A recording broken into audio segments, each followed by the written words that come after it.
Speaker. Maccabi Tel Aviv's racist fan hooliganism cannot be separated from Israeli militarism.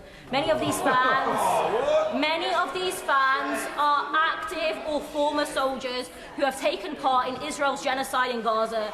They should be investigated for war crimes the moment they set foot onto British soil, not welcomed into our stadiums. And let's be clear, this Labour government is no innocent bystander. It has armed Israel's genocide, it has provided diplomatic cover, and it has shamefully denied that genocide is even taking place. So I ask the Minister, is there anything this Labour government won't do to defend the genocidal apartheid state of Israel? Madam Deputy Speaker, I like the Honourable Lady, but I have to say that she is doing the people of Birmingham no favours with that sort of rhetoric.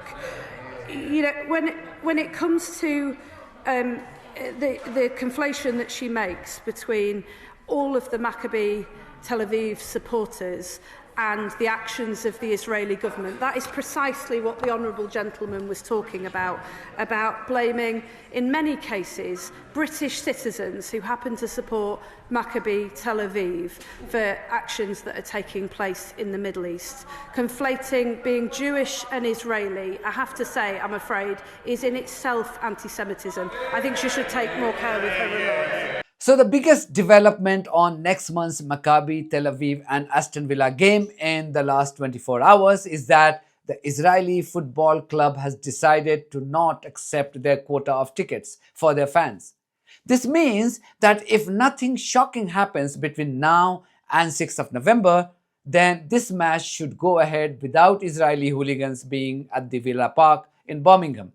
Let's bring you some developing news now. Sky News understands that the Israeli football club Maccabi Tel Aviv has decided not to sell tickets to its fans for next month's controversial game against Aston Villa, following safety concerns and much debate, as you know.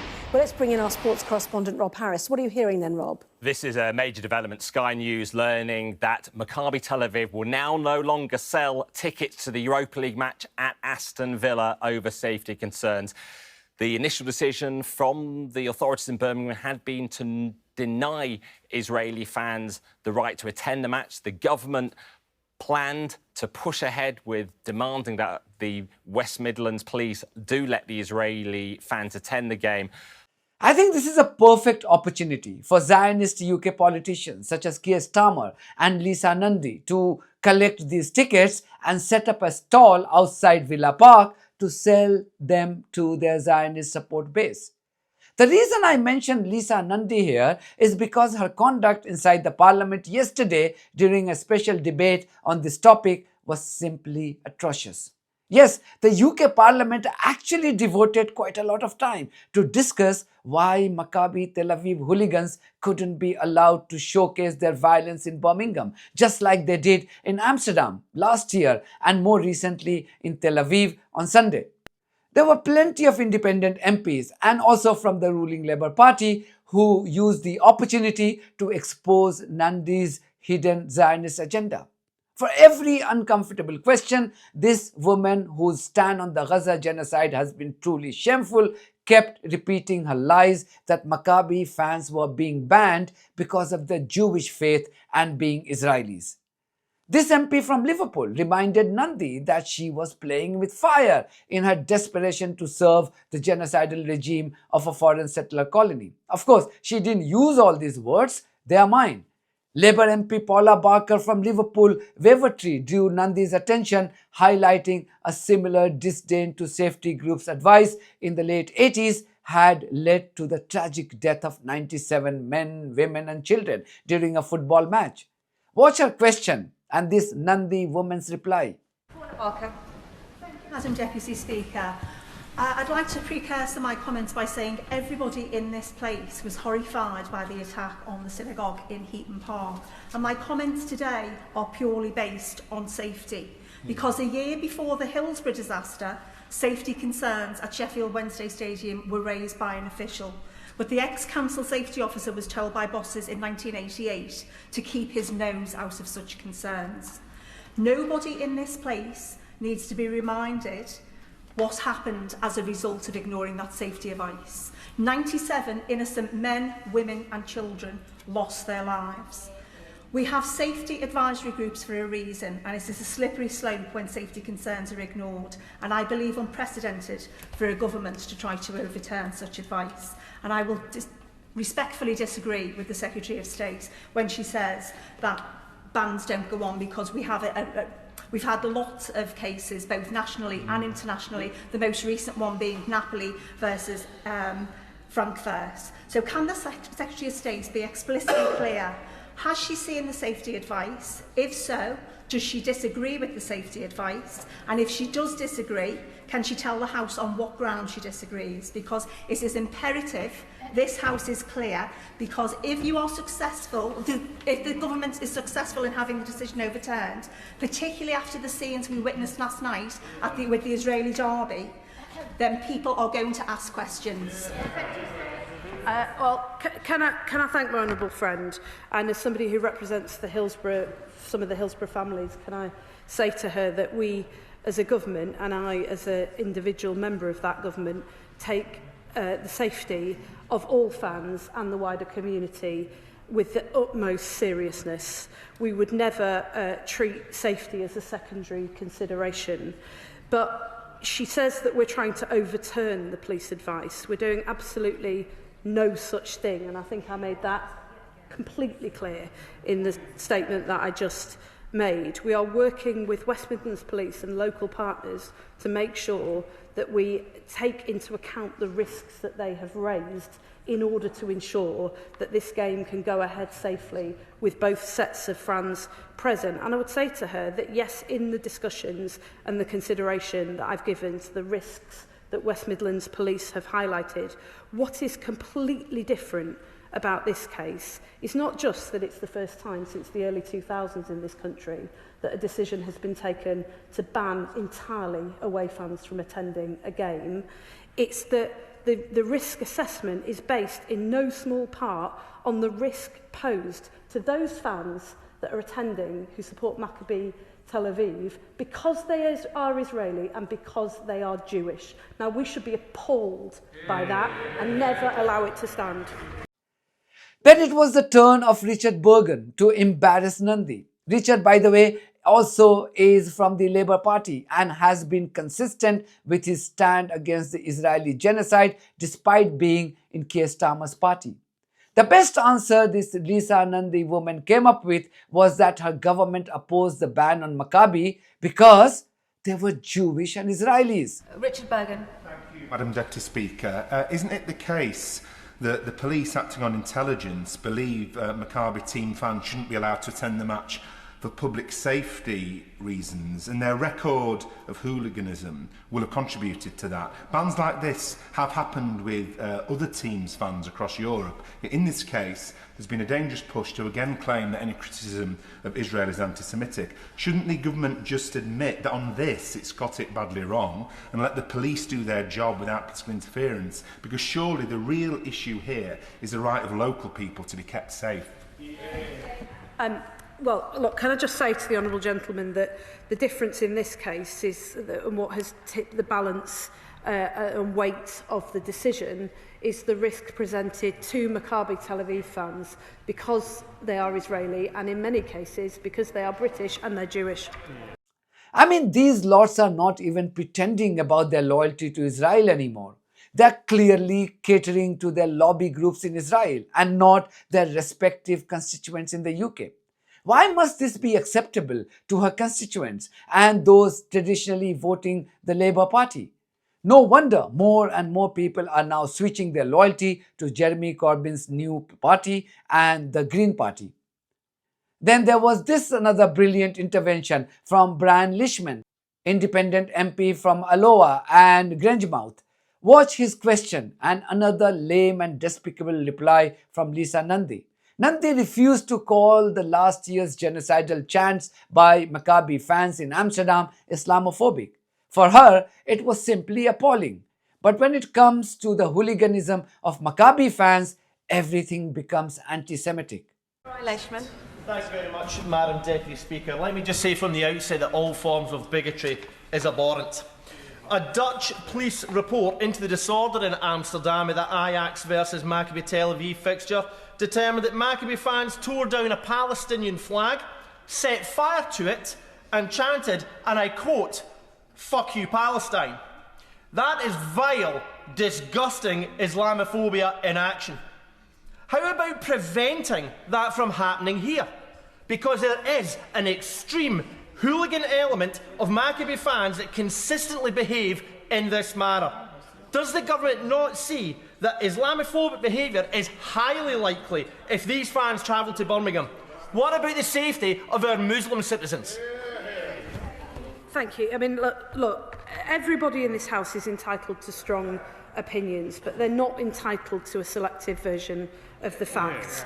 And it's absolutely right to point out that there, amongst the minority of Maccabi Tel Aviv fans, in the instance that he raised, there was appalling behaviour which none of us, including most Maccabi Tel Aviv fans, would not seek to condone. But there were also attacks on those fans as well, and that has formed part of the assessment of risk that Westminster Police have had to make. And look, I think it is just worth me reiterating the point about just how rare it is for away fans to be excluded wholesale from attending European football matches in this country. As my honourable friend pointed out just a moment ago, we've had to deal with this in this country for a very long time. We've done it recently and in many parts of the country, and we have found a way to police safely and effectively.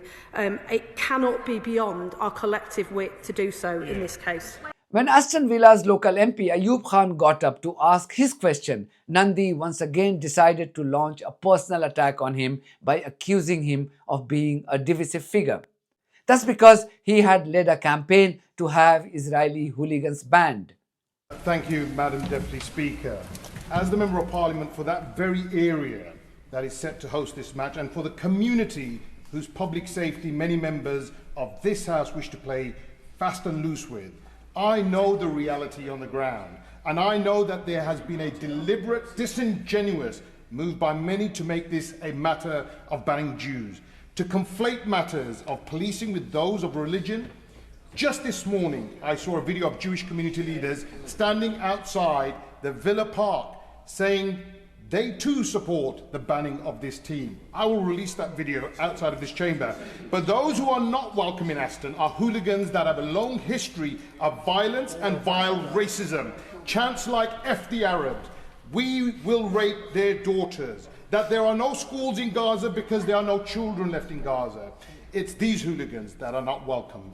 Madam Deputy Speaker, can I ask the Minister, how many millions of British taxpayers' money is her government offering to overturn the respected expert judgment of the West Midlands Police and the Safety Group? Well, look, can I just say to him that in relation to the specific incidents and chants that he mentions, I am appalled by those, and none of us in this House should seek to condone that in any sense. But can I say to him as well that it is entirely disingenuous to say that you respect cohesion and inclusion when you're seeking to divide and exclude. Nandy once again took refuge in personal attacks when veteran MP Jeremy Corbyn reminded her that her government's duty was to ensure safety for Christians, Muslims, Hindus and every single group, and not just the Jewish population. Jeremy Corbyn. Would the Secretary of State confirm that in coming to this decision, the authorities in Birmingham took account of the behaviour of Maccabi Haifa fans in many other occasions and many other places, decided it was unsafe for the match to be played in Birmingham? It is absolutely not about banning Jewish or any other people from going to the match or going to Birmingham. Can we separate the two issues about the behaviour of a group of fans from the wider question where everybody, Jewish, Muslim or anything else, must be safe to walk the streets of this country? On his last statement, that everybody must be safe to walk the streets of this country, I agree with him, and I would just say perhaps if he wanted to turn to his left and right, he might make that point to the people that he now associates with, because that is not what we've heard from them over the last few weeks. And look, can I just clear this up, because I've heard a lot of hot takes on social media about the evidence on which the police rely. decide to come to this decision, it is absolutely right to say that the police, as you would expect, took into account in particular the game in Amsterdam, at which Maccabi Tel Aviv fans were present and where a small element caused the most appalling disorder. But they also took into account the very real risks presented to Maccabi Tel Aviv fans on the basis that Maccabi Tel Aviv is an Israeli team and on the basis that many of the fans attending are Jewish. And I would just hope that he would be as exercised about that as he is about the behaviour of those fans.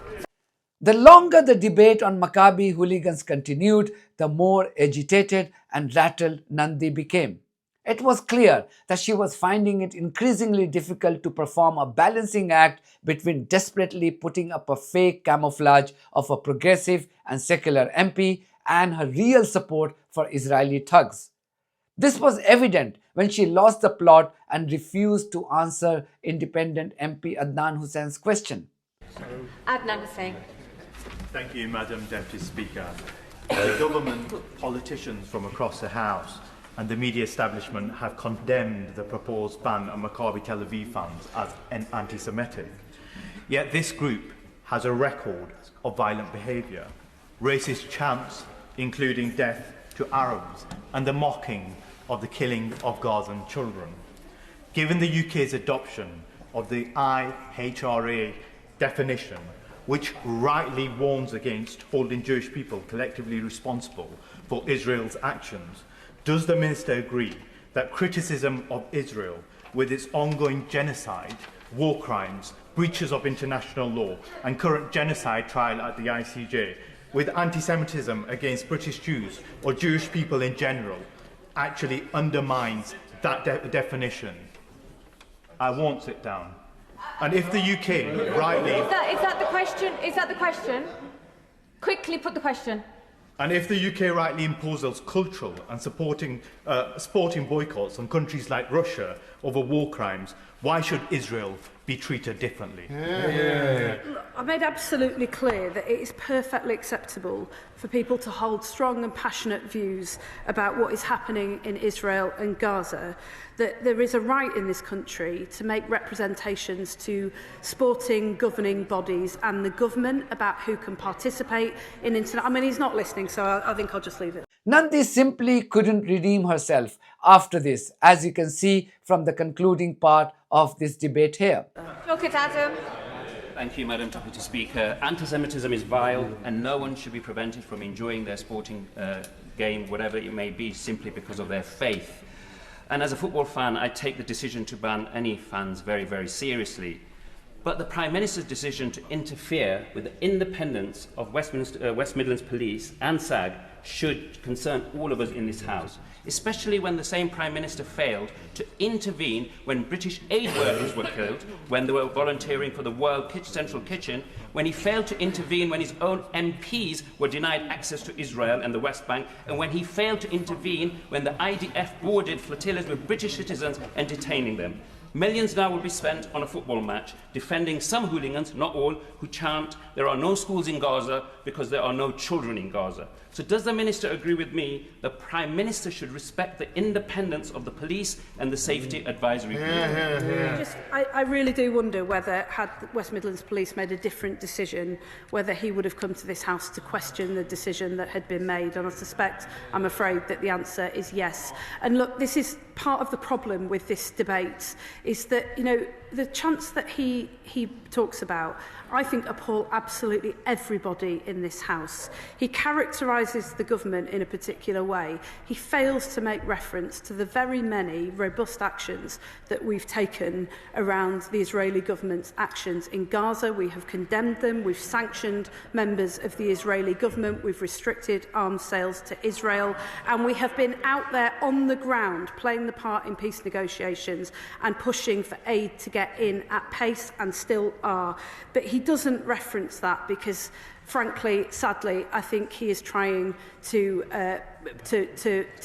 gain political support for his position. What I would say to him is, honestly, and there's only a few of them that have bothered to listen to any of this debate, but what I would say to them is, if you really do want to resolve this, then work with us in order to make sure that all communities can express their passionate, deeply held views in appropriate and peaceful ways, but that this country can remain an open, tolerant, diverse place where everybody is free to walk the streets and attend football games, regardless of who they are. Final question, Iqbal Mohammed. Thank you, Madam Deputy Speaker.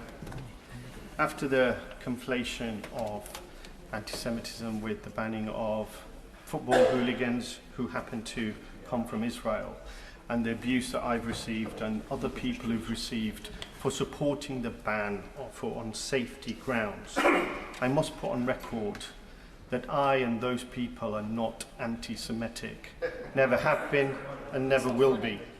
The Prime Minister, if I may, the Prime Minister called the decision to ban the violent Maccabi hooligans by West Midlands Police and Birmingham City Council Safety Advisory Group as anti-Semitism.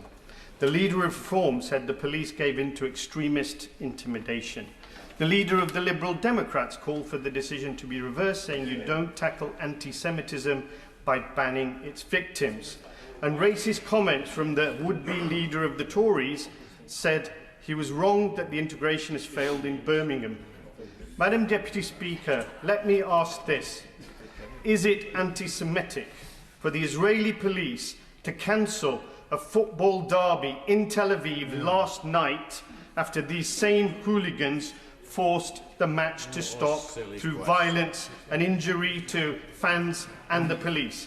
Do we want these scenes to be repeated in our stadiums and on our streets? The decision that was made last night, as I understand it, was on the basis of rioting that was occurring at a live event. It was not a decision that is unprecedented in the UK from the Safety Advisory Group in recent times. Sorry, does he want to know? Yeah, yes. Okay. Well, in that case, can we just have a little bit more decorum, because there are people outside of this place whose lives are being directly affected by the debate that we're having and the tone of the debate that we're having. He tries to equate the two, but the truth is that he reveals himself in the language that he uses. He refers to the banning of football hooligans. He referred specifically to the decision to ban violent football hooligans. But this isn't a decision to ban football hooligans. This is a decision to ban all away fans from a game, which a safety advisory group has not done for nearly 25 years in this country. And it was a decision taken not on the grounds that he suggests, which was the risk posed by Maccabi Tel Aviv fans. It was a decision taken in no small part because of the risk posed to them because they support an Israeli team and because they are Jewish. And I would just gently say to him that if he is conflating everybody who supports an Israeli team, the vast majority of whom, by definition, will be Jewish, with being violent football hooligans, then he should consider whether he can really stand in front of this House and say that he is not behaving in a way that is anti-Semitic. That is the end of the statements, and I'll give the points of order. I do not want to... Order, please be seated. I do not want to continue this debate. Is a point of order absolutely necessary right now and relevant? Ian Byrne, point of order. Thank you, Madam Deputy Speaker. The Right Honourable Member for Chingford and Woodford Green stated today, Maccabi Tel Aviv, I played the game in Istanbul and there was no trouble at all. UEFA moved the game to Hungary after Turkish authorities refused to stage it in Turkey. Hungarian authorities then played it behind closed doors, hence no trouble. I'm not sure that was actually a point of order, and I do not want to continue the debate, but he has indeed put his point on the record. Ms Lautaro, is it an appropriate point of order? Zara Sultana, point of order. On a point of order, Madam Deputy Speaker, in my question to the Secretary of State, I clearly stated that Maccabi Tel Aviv football team is inextricably linked to the Israeli state, which is an apartheid state. The boycott of apartheid regimes, such as apartheid South Africa, is a legitimate political stance. To label such a position as anti-Semitic, as the Secretary of State did, is entirely false and dangerous. And the way the Secretary of State has referred to me and my colleagues is also laced with Islamophobia. Order, Ms. Sultana. I do not have to repeat myself more than once. This is a continuation of the debate. The statement, the UQ, forgive me, has concluded. One thing is clear, if people hated this Labour government before the Maccabi ban controversy, Starmer and Nandy's subsequent shameful conduct have only made matters worse for this party and its public perception. These pro-Israeli Labour lunatics would be remembered as a group of people who pushed the Labour Party into the dustbin of history. That's it from me. Thank you very much for your support of this platform and our journalism. If you haven't subscribed to my channel, please do so, because that's one of the many ways you can support independent journalism. God bless you all.